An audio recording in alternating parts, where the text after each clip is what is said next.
इन वक्त मौजूद आहियूं पन्नूवाकल प्रेस क्लब आडो।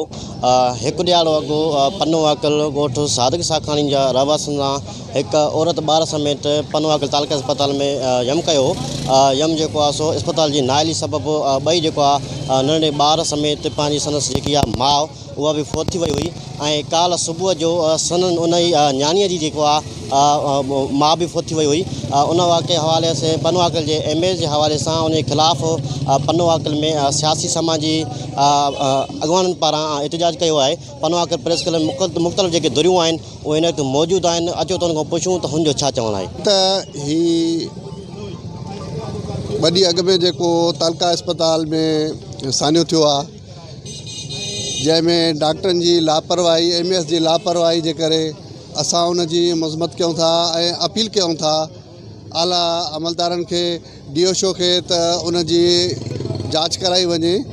छाकाणि त पन्नूवाकल अस्पताल जेका इंसाननि जी सहायता लाइ रखी वई आहे, पर हू इंसाननि जो कोसगर बणिजी चुकी आहे। साईं, त उहो असांखे इंसाफ़ खपे। असांजी घुर इहा आहे, अपील असां इहा ई कई आहे, असांखे इंसाफ़ खपे। ॿियो असांखे कंहिं शइ जी ज़रूरत न आहे, असांखे इंसाफ़ खपे। जीअं त ही पन्नूवाकल में को पहिरियों वाक़ियो न आहे, अहिड़ा केतिरा ई वाक़िया थींदा रहिया आहिनि पन्नूवाकल में, पर इहा सॼी जेका आहे असांजे पन्नूवाकल जे तालुका अस्पताल जे एमएस जी नाइली आहे। ऐं उन जी जेके डॉक्टर्स आहिनि ऐं उन जी गैर मौजूदगी में मसइलो थियो आहे। ऐं डॉक्टर्स अक्सर करे 95% नाइट में जेके बि डॉक्टर्स लेडी डॉक्टर हुजे या जेको आहे जेंट्स डॉक्टर हुजे, उहो ड्यूटी कोन था कनि पिया एमरजेंसी में।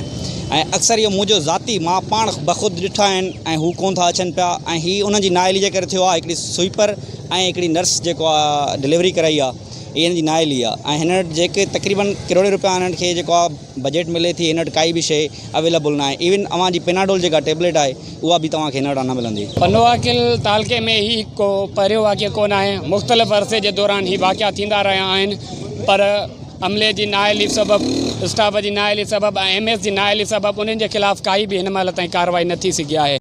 जी बिल्कुलु, हिननि जूं ॻाल्हियूं ॿुधियूं। जेके मुख़्तलिफ़ पन्नूवाकल जा जेके फोरम आहिनि ऐं सियासी समाजी माण्हू आहिनि ऐं सननि जेके वारिस आहिनि, उन जूं ॻाल्हियूं ॿुधियूं त एमएस ख़िलाफ़ु जेकी तारीख़ आहे उहा हिननि जारी कई आहे। एमएस जो जेको नाम आहे उहो करप्ट छॾियो वियो आहे। हिते रोज़मर्रा जी ज़िंदगीअ में जेको ग़रीबनि सां जेको ज़ुल्म थी रहियो आहे, अस्पताल अमलो जेको आहे नाकारा बणिजी जेको आहे, उन ख़िलाफ़ु हिन जो मुतालबो हिते एक्शन खयो वञे। कैमरा टीम सां गॾु माजिद मैसर, काश न्यूज़।